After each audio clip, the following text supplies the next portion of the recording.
नमस्कार मित्रांनो, welcome to S class education.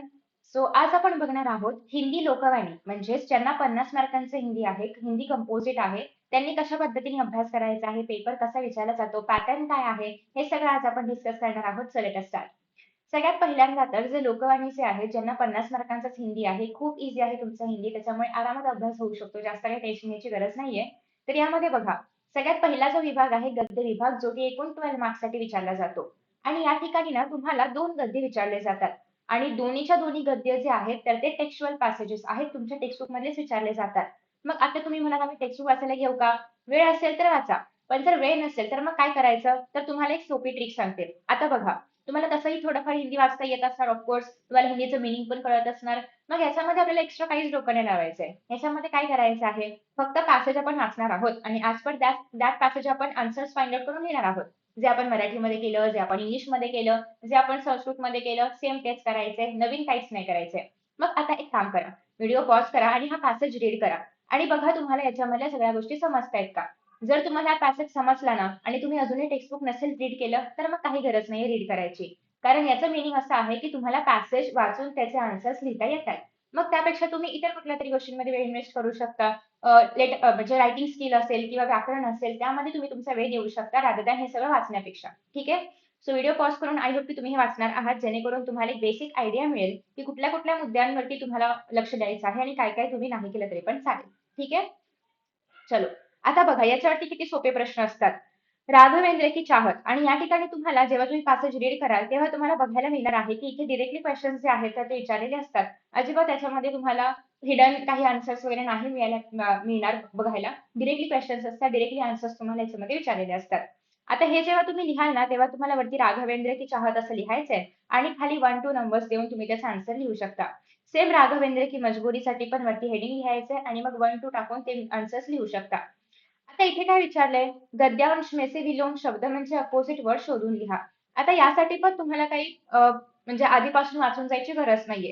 Directly तुम्ही बघू शकता. आता अनिच्छा म्हणजे काय? इच्छा नसणं. बेचना म्हणजे काय? काहीतरी आपण सेल करणं. मग याचे अपोजिट वर्ड्स तुम्हाला या ठिकाणी आरामात बघायला मिळतील. जेव्हा तुम्ही हा पॅसेज वाचाल तेव्हा तुम्हाला कळणार आहे, की यामध्ये त्याचे अपोजिट वर्ड्स जे आहेत तर ते प्रेझेंट आहेत आणि त्यांनी सांगितलंय गद्यांश मध्ये लिहायचे सो गद्यांश मधूनच तुम्हाला फाइंड आउट करून लिहायचंय. निम्नलिखित शब्दों के लिंग पहचान कर लिखिए. पती आणि दादी. आता याच्यामध्ये लिंग काय असणार आहे? ऑफकोर्स पुल्लिंगी आहे, दादी स्त्रीलिंगी आहे. सो याच्यासाठी पण बेसिक व्याकरण पाहिजे. तुम्ही तो पाठ आधी वाचलाय की नाही वाचलाय याने इतका फरक नाही पडणार आहे. ठीक आहे? हा पण वेळ असेल तुमच्याकडे तर हिंदी पेपरला खूप दिवस सुट्टी आहे. तर बघा एवढे जास्त काही चॅप्टर्स नाहीयेत आपल्याकडे. केवढे 8 आणि 8 16 फक्त आहेत. तुम्ही हवं तर एक 2 दिवसात म्हटलं तरी पण पूर्ण सिलेबस असं तोंडपाठ करून कव्हर करू शकता. कारण खूप डिफिकल्ट असं याच्यामध्ये काहीच नाहीये. नेक्स्ट बघा, सगळ्यात महत्त्वाचं म्हणजे अभिव्यक्तीवाले प्रश्न. याच्यामध्ये सगळ्यांचा जास्त डाउट असतो. संयुक्त परिवार इस विषय पर 25 से 30 शब्दों में अपने विचार लिखिए 2 मार्कांसाठी. आता संयुक्त परिवार म्हणजे काय? तर आता बघा आई-वडील आणि मुलं इतकंच परिवार असतो. आधी कसं असायचं एकत्र परिवार असायचं. ठीक आहे? सो बेसिकली संयुक्त परिवारवरती तुम्हाला काय लिहायचं आहे? निबंध रायटिंग सॉरी अभिव्यक्ती लेखन करायचं आहे. मग आता एकत्र कुटुंब काय असतं? संयुक्त कुटुंब काय असतं? सो हे सगळं तुम्हाला याच्यामध्ये सांगायचं आहे. ओके. आफ्टर दॅट आता मग याच्यावर तुम्ही काय-काय लिहा संयुक्त परिवारमध्ये, की सगळेजण एकत्र राहतात. मग त्याच्यामध्ये काय बेनिफिट्स आहेत त्याचे, काय डिसएडव्हांटेजेस आहेत, हे सगळं तुम्ही याच्यामध्ये लिहू शकता 25 वर्ड्ससाठी. आय मीन साधारणतः किती लाईन्स असलं पाहिजे आन्सर्स, तर 4 to 5 लाईन्सचं आन्सर असलं पाहिजे. त्यानंतर सिमिलरली सेकंड पॅसेज दिलेला आहे. याच्यामध्ये पण तुम्हाला सेम क्वेशन्स, एकतर वेव्ह डायग्राम असते, त्यानंतर दुसरं जे आहे तर ते ग्रामरवरचा क्वेशन असतो. आता या ठिकाणी प्रयुक्त समानार्थी शब्द लिहायचे आहेत. या ठिकाणी वचन बदलून लिहायचं आहे.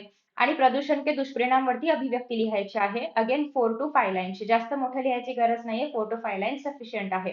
आता मग तुम्हाला याच्यामध्ये लिहावं लागेल, की प्रदूषणमुळे काय-काय होतं, कसं लोकांना त्रास होतो किंवा मग पाणी प्रदूषण असेल तर काय, हवेचं प्रदूषण असेल तर काय, असं करत-करत तुम्ही ह्याचा आन्सर लिहू शकता. जास्त मोठं लिहायची गरज नाहीये. मग आता याच्यासाठी तुम्हाला असं वाटतंय का, की काही अभ्यास करावा लागेल? अजिबात नाही. हवं तर तुम्ही असं करू शकता. मी तुम्हाला जसं इंग्लिशच्या पेपरसाठी काही स्पेसिफिक पर्सनल रिस्पॉन्स दिले होते, तसे काही एक सॅम्पल आन्सर्स देऊ शकते, जेणेकरून तुम्हाला आयडिया मिळेल. सो ते हवं असेल तर नक्की खाली कमेंट बॉक्समध्ये सांगा, मी ते अपलोड करेन.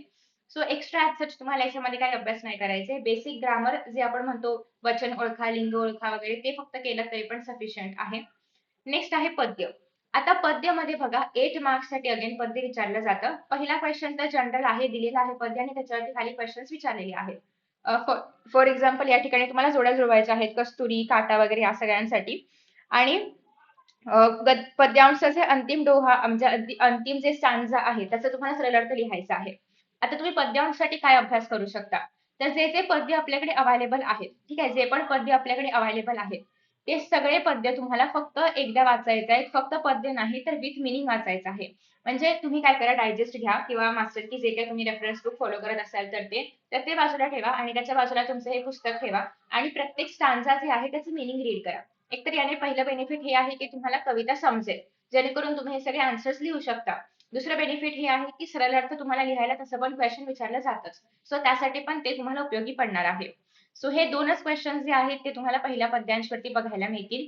दुसऱ्या पद्यांशवरती पहिल्या जसं की फर्स्ट ह्याच्यामध्ये आपण बघितलं ही कृती होती. सिमिलरली कृती तुम्हाला इथे विचारली जाणार आहे.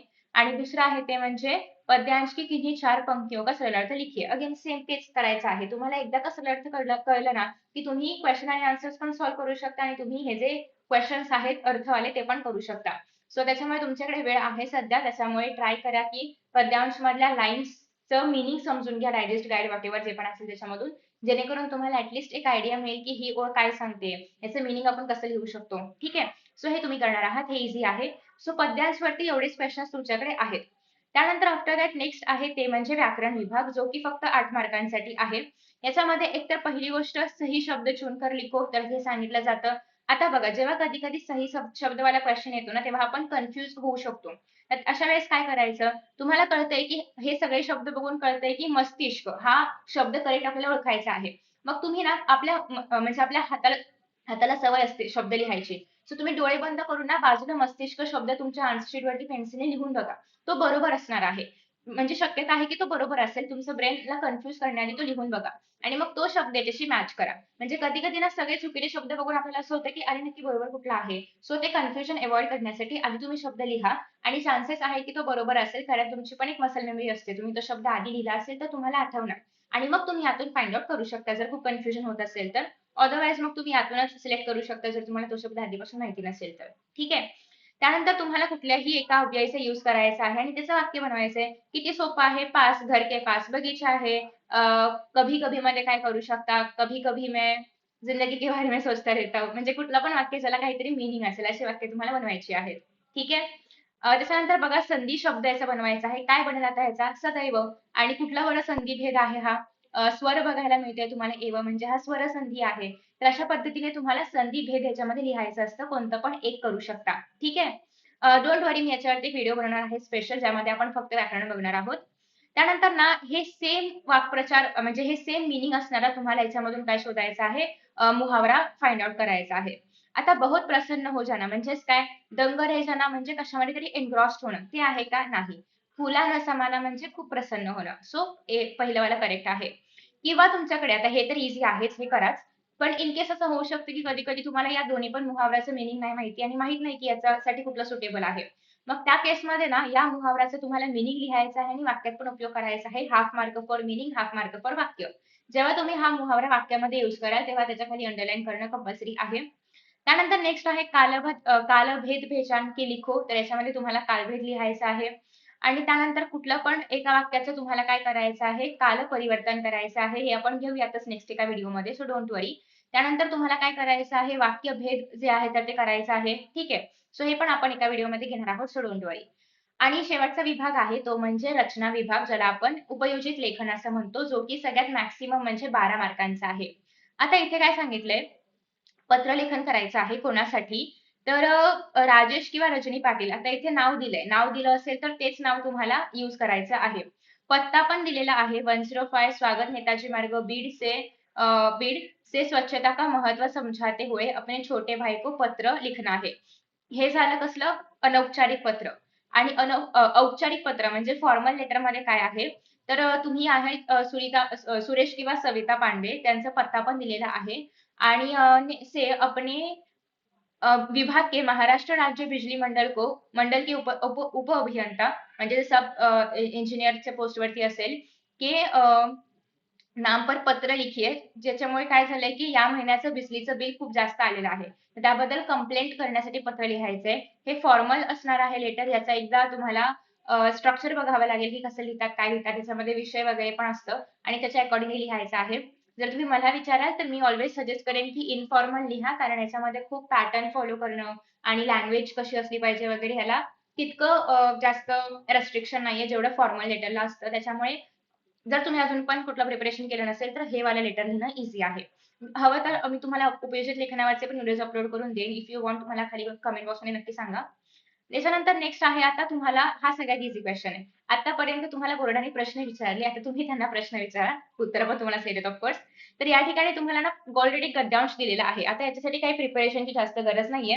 तर इथे तुम्हाला काय करायचं आहे, प्रश्न निर्माण करायचे आहेत. किती करायचे आहेत? 4 प्रश्न निर्माण करायचे आहेत. ज्याची उत्तरं एकेका वाक्यामध्ये येतील. म्हणजे खूप मोठं डिस्क्राईब पॅसेज वगैरे असं काही करायचं नाहीये. ज्याची उत्तरं एका वाक्यामध्ये येतील, की महात्मा गांधीने पुस्तकों को व्यक्ति का सच्चा मित्र माना है. तो महात्मा गांधी जी ने किसको मतलब इंसानों का सच्चा मित्र माना है, तर पुस्तकों को. तर त्याचं वाक्य पुस्तकों को एका वाक्यामध्ये आपण लिहू शकतो. तर अशा पद्धतीने तुम्हाला 4 प्रश्न जे आहेत तर ते बनवायचे आहेत, ज्याचं उत्तर आपण एका वाक्यामध्ये लिहू शकतो. ठीक आहे. आता तुम्हाला जर हे नसेल करायचं, म्हणजे तुम्हाला प्रश्न नाही बनवायचे आहेत, तर ऑप्शन आहे की तुम्ही विज्ञापन करू शकता.